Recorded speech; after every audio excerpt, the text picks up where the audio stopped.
Hello बच्चों, डीएनयू की teach में आपका स्वागत है। तो यहाँ पर आपके लिए एक और धमाकेदार वीडियो यहाँ पर लेकर आ चुके हैं। आपके यहाँ पर जो आज आपका पेपर होने वाला है 4 तारीख को, समाज विज्ञान कक्षा 6 का, मैंने पूरे की पूरे आपकी क्वेश्चंस 1 नंबर से लेके क्वेश्चन नंबर 1 से लेकर 26 तक कॉपी में नोट कर लिए हैं। तो मैं आपको बता रहा हूँ। वैसे ही आपको मैं बिल्कुल आपको प्रश्न नंबर 1 से आपको 22 तक बता चुका हूँ। 23, 24, 25, 26 मैंने नहीं बताया था। मैंने बोल दिया था पार्ट 2 आपको अपलोड कर दूंगा, लेकिन नहीं कर पाया है। ठीक है, थोड़ा टाइम की समस्या के कारण, क्योंकि यहाँ पर मुझे क्या कोचिंग वगैरह ही पढ़ाना होता है, इसलिए मैं नहीं कर पाया। तो अब मैं आपके लिए अपलोड कर रहा हूँ, तो आसानी से आप बिल्कुल पूरे के पूरे 60 में 60 नंबर ले आएंगे। और अगर आपको ये वीडियो पसंद आती है, इस वीडियो को लाइक कर दीजिए। चैनल को पर नए हो तो चैनल को सब्सक्राइब कर लीजिएगा। मैं आप यहाँ पर देख सकते हैं, बिल्कुल मैंने पूरे के पूरे आंसर नोट कर रखे हैं। प्रश्न क्रमांक 1 से लेके आप यहाँ पर देख सकते हैं 15 हो चुके हैं। आप यहाँ पर देखेंगे 17 से लेके आपके यहाँ पर 21 और 22 तक देखेंगे आप। ठीक है, 22वां भी आपको दिख रहा होगा, 22वां। ठीक है, इसके बाद आप यहाँ पर देख सकते हैं 23 का उत्तर है आपका, ये 24 का उत्तर है आपका, ये आपका 25 का उत्तर रहा, और आपका ये 26 का उत्तर है। बहुत स्पीड से मैं आपको यहाँ पर बताने वाला हूँ प्रश्न क्रमांक 1 से लेकर 26 तक। ठीक है, इस वीडियो को ज़्यादा से ज़्यादा शेयर कर दीजिएगा आप, बिल्कुल शेयर अवश्य कर दीजिए, ज़्यादा से ज़्यादा वीडियो को शेयर करिएगा। और आप क्या टेलीग्राम को अवश्य ज्वाइन कर लीजिएगा। पूरी की पूरी पीडीएफ मैं टेलीग्राम पर शेयर कर रहा हूँ अभी। टेलीग्राम पर मैं पूरी की पूरी पीडीएफ शेयर कर रहा हूँ बनाकर, बिल्कुल। और मैं ये नहीं तो फोटो में टेलीग्राम पर शेयर कर रहा हूँ, वहां से आप देख सकते हैं बिल्कुल कम समय में। तो टेलीग्राम की लिंक वीडियो को डिस्क्रिप्शन में दी गई, वहां से आप ज्वाइन कर सकते हैं। तो यहाँ पर आपका जो क्वेश्चन है, आपको क्वेश्चन के आंसर मैं जल्दी से आपको बता देता हूँ, बिल्कुल कंप्लीट उत्तर एक ही वीडियो में। आपको मात्र एक ही वीडियो, इस वीडियो को देखने के बाद फालतू भटकना नहीं पड़ेगा आपको। प्रश्न है आपका, इनमें से किस गैस को प्राणवायु कहा जाता है? तो इसमें आपको ऑक्सीजन इसका राइट उत्तर रहेगा। मैं आपको क्वेश्चन बोलकर बताता जा रहा हूँ और आपको उत्तर बताऊंगा, क्वेश्चंस बताऊंगा और उत्तर बताऊंगा दोनों में। तो इसमें क्या था, पहला प्रश्न आपका, इनमें से किस गैस को प्राणवायु कहा जाता है? तो इसका आपका एक उत्तर था, तो क्या एक ऑप्शन था ऑक्सीजन। इसके बाद आपको भारत में गेहूं जो लगभग कितने वर्ष पूर्व आपको उपजाना प्रारंभ हुआ था? तो ये लगभग 25 वर्ष पूर्व। इसके बाद आपको यहाँ पर दे रखा है कि आपका प्रश्न है कि प्राचीन काल में लोग किस भाषा का प्रयोग करते थे? तो संस्कृत भाषा का। उत्तर 3 में लिखना है आपको। प्रश्न नंबर 4 है आपका, ऋषि पतंजलि द्वारा भारतीय दर्शन की किस भाषा का प्रतिनिधित्व किया गया है? तो योग का किया गया है। इसके बाद आप यहाँ पर देखेंगे उत्तर 5 में आपको, यानी प्रश्न 5 के उत्तर में लिखना है कि जिस स्थान चौक में मजदूर लोग अपनी सेवाएं देने के लिए इकट्ठे होते हैं उसे हम क्या कहते हैं? उसे हम लेबर चौक कहते हैं। प्रश्न क्रमांक 1 से लेकर कंप्लीट आपको बिल्कुल 26 ही उत्तर बताने वाला हूँ, प्रश्न 1 से लेकर 26 तक। इसके बाद आपको दे रखा है कि उपनिषद, उपनिषद ग्रंथों का हिस्सा है। खाली स्थान आ जाते हैं आपके यहाँ पर, उपनिषद या रिक्त स्थान बोले हम। उपनिषद किस ग्रंथों का हिस्सा है? तो वैदिक ग्रंथ का हिस्सा है। इसके बाद दिया रखा है आपको यहाँ पर दिया है, भव्य का यूनानी नाम क्या है? तो बेरीगाजा है। क्या? बेरीगाजा है। इसके बाद दे रखा है कि कौन से कार्यालय में जमीन से जुड़े विवाद के मामले सुने जाते हैं? तो सिविल कोर्ट में सुने जाते हैं। किसमें? सिविल कोर्ट में। इसके बाद वही स्थान जहां बहुत सी दुकानें होती हैं उसे हम क्या कहते हैं? उसे हम बाजार कहते हैं। क्या कहते हैं? बाजार कहते हैं। इसके बाद आपको दे रखा है कि मामुआ द्वीप पर किया जाने वाला एक महत्वपूर्ण कार्य है? तो क्या है? मत्स्य पालन। ठीक है, मत्स्य पालन आपका राइट उत्तर रहेगा। इसके बाद आपको यहाँ पर दे रखा है अगला प्रश्न। अगला प्रश्न आपको यहाँ पर दे रखा है कि परापाषाण काल को कितने भागों में बांटा गया है? तो परापाषाण काल को 3 भागों में बांटा गया है। आप यहाँ पर लिख लीजिएगा, इस तरह परापाषाण काल को 3 भागों में बांटा गया है। इसका अगला प्रश्न है हमारा, डॉक्टर भीमराव अंबेडकर कोरेगांव क्यों जाना चाहते थे? इसमें आपको हो जाएगा, महार समाज के लोग में स्वाभिमान और अस्मिता पैदा करना चाहते थे। इसके बाद ग्रामीण क्षेत्र में आजीविका के साधन क्या है? तो इसका आपको प्रश्न उत्तर 13, मतलब प्रश्न 13 का उत्तर है आपका, ग्रामीण क्षेत्रों में आजीविका का प्रमुख साधन क्या है? कृषि है। ये आप लिख सकते हैं। इसके बाद आपको दे रखा है, ऐसी 2 देशों के नाम बताइए जहां समानता के लिए संघर्ष हुआ है। तो आप नेपाल, अमेरिका और नॉर्वे 2 लिख सकते हैं, 3 लिख सकते हैं। ठीक है, मैंने आपको लिखा नेपाल, अमेरिका और नॉर्वे। आपका उत्तर नंबर 14, यानी कि प्रश्न नंबर 14 का उत्तर है आपका।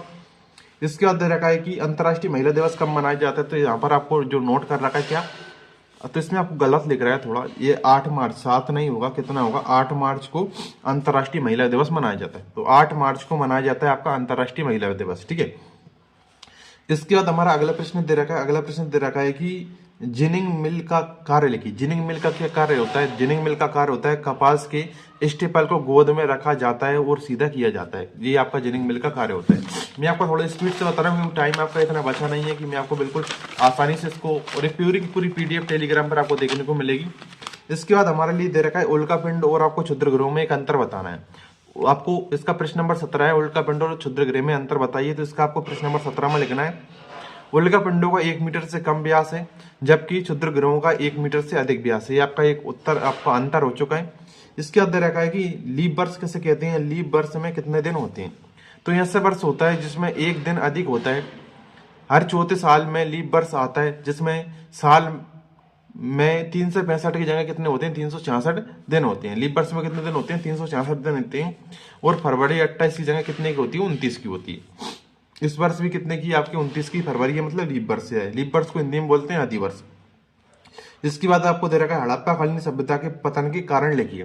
तो इसमें आपका हो जाएगा पतन के कारण बाढ़, आर्यों का आक्रमण, व्यापार में गतिरोध आदि, ये आपका एक हो जाएगा। इसके बाद अगला दे रखा है कि प्राचीन काल में आयुर्वेद के प्रसिद्ध चिकित्सकों के नाम बताइए।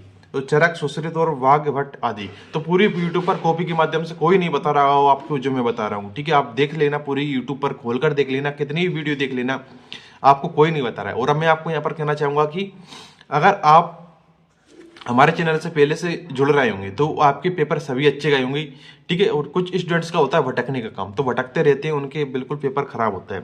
आप पेपर में जाकर देख लीजिएगा। आपको एक जो मैं बता रहा हूँ वायरल क्वेश्चन पेपर लेकर आया हूँ। वायरल क्वेश्चन पेपर के जो आपको रियल क्वेश्चन पेपर ही आ रहा है, जो वायरल हो रहा है वो रियल ही है, ठीक है। रियल क्वेश्चन पेपर आपको सेम टू सेम देखने को मिल रहा है, आपके पेपर दे रहे हैं आप उसमें, ठीक है। इसके बाद आपको यहाँ पर दे रखा है कि पश्चिमी सोल के लिए कौन सा राज्य प्रसिद्ध है और क्यों। तो इसमें हो जाएगा आपका पश्चिमी सोल के लिए आपका जो राज्य, तो पश्चिमी सोल के लिए कश्मीर राज्य प्रसिद्ध है, क्योंकि एक खास प्रजाति की पहाड़ी बकरी से ऊन निकाला जाता है। इसके बाद आपको अगला प्रश्न दे रखा है कि लोकतांत्रिक सरकार में क्या आशय। तो जनता के हाथों में सत्ता की शक्ति का होना ही क्या कहलाता है, लोकतंत्र का सामान्य अर्थ है। या आप इसको ऐसा लिख सकते हैं, लोकतंत्र का सामान्य अर्थ है जनता के हाथों में सत्ता की शक्ति का होना, ठीक है। तो यहाँ तक मैं प्रश्न नंबर 22 तक पहले ही बता चुका हूँ। इसके बाद आपको यहाँ पर अगला प्रश्न स्टार्ट होता है, प्रश्न नंबर 23। प्रश्न नंबर 23 आपका कह रहा है कि भौतिक मानचित्र एवं राजनीतिक मानचित्र में क्या अंतर है, इसका प्रयोग कहाँ कहाँ किया जाता है। तो भौतिक मानचित्र और राजनीतिक मानचित्र के विवरणों में अंतर होता है। भौतिक मानचित्र जैसे पहाड़, रेगिस्तान और जंगलों का प्रतिनिधित्व करते हैं, जबकि राजनीतिक मानचित्र किसी स्थान की सीमाओं, राज्यों, शहरों, सड़कों और आबादी को जानने में मदद करते हैं, ठीक है।